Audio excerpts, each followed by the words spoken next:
Yep, that's right, it's that time of year again, which means it's time for another spooky Halloween review. This time I wanted to talk about one of the Beatles' darkest and most terrifying songs. It's got romance, murder, revenge, all the makings of a great horror story.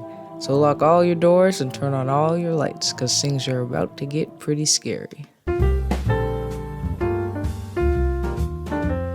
The Beatles are well known for their kid-friendly fictional and fantastical songs like Yellow Submarine, Penny Lane, or Obla-Di Obla-Da.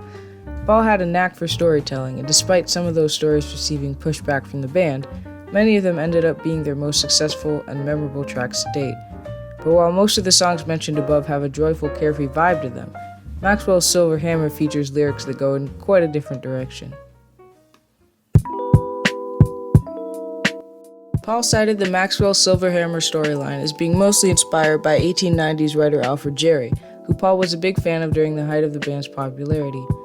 Paul fell in love with Jarry's writing style while listening to a performance of his play Ubu Koku on his car radio. A few months later, Paul and his then-girlfriend Jane Asher went to see a live production of Jarry's play Ubu Roy, the first play in the Ubu trilogy, and a satirical take on Shakespeare's Hamlet and Macbeth. The leading actor of the Royal Court Theatre that night was Maxwell, who some speculate was the inspiration behind Paul naming his song's protagonist Maxwell. Alfred Jarry's influence is also apparent in some of the language used in the song. The term pataphysical refers to a type of philosophical science that was made up by Jarry himself, often to parody science. Jarry defined it as a science of imaginary solutions and used the term many times throughout his works, including the Ubu trilogy and the novel Exploits and Opinions of Dr. Faust Droll Pataphysician, a satirical story about the adventures of a traveling scientist, a lawyer, and a monkey.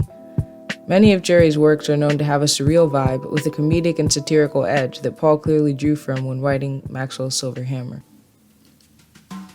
While Paul actually began working on the track back in 1968, he didn't bring it to the band for approval until the Let It Be sessions in 1969. The group were not very happy with the new song, to say the least, with Ringo even going as far as to call it the worst track we ever had to record. During the tenseness of the Let It Be sessions, Maxwell's Silver Hammer was put aside, but was picked up again a year later on the Beatles' last album, Abbey Road. However, tensions surrounding the song were still high. John Lennon distanced himself as much as possible from the track, refusing to even play on it and dismissing it as more of Paul's granny music. Paul's perfectionism definitely didn't help band relations either, with the initial recording process spanning 3 full days with 37 more takes and edits that went on for another month and a half, considerably longer and more expensive than any other track on the album. The story begins with science student Joan. All we really know about her is that she's quizzical and studies pataphysical science in the home. The first verse starts off relatively upbeat and happy. Paul wanted the bass line to sound like a tuba, which gives the song this bubbly spring-in-your-step kind of feeling. But things quickly take a darker turn when we are introduced to Maxwell Edison, a medical student who asked Joan out to the movies with a sinister motive. The pre-chorus that follows immediately drops in volume as Paul depicts Maxwell sneaking up on his victim. It works as a build-up to the chorus, and the sudden change in tone is an indication that something is about to go wrong. And as she's getting ready, Maxwell stops by and...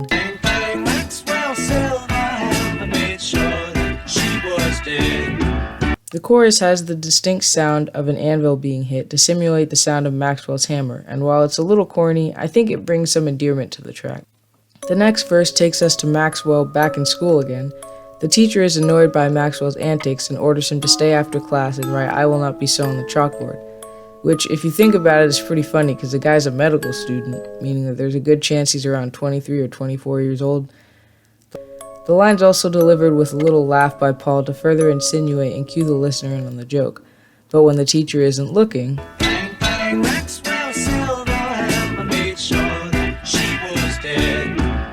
So now Maxwell has been caught and is on trial, supposedly for the 2 murders. Rose and Valerie, for some reason, think he should go free, but the judge disagrees and he's about to sentence Maxwell.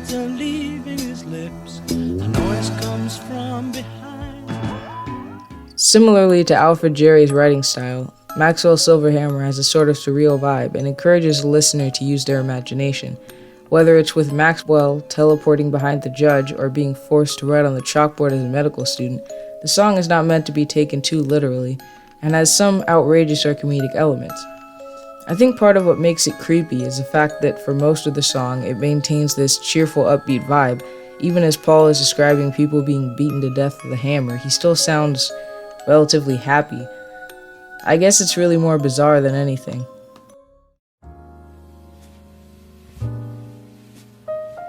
If you watched my video last year, you might remember me saying something like this.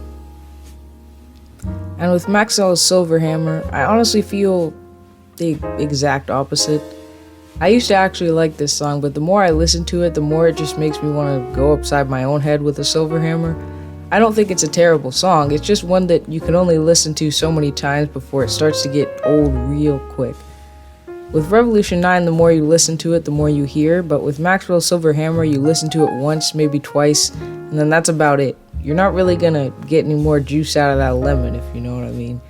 While I can admire what Paul was going for with his creative vision, I can't say I really blame the other band members for getting so impatient.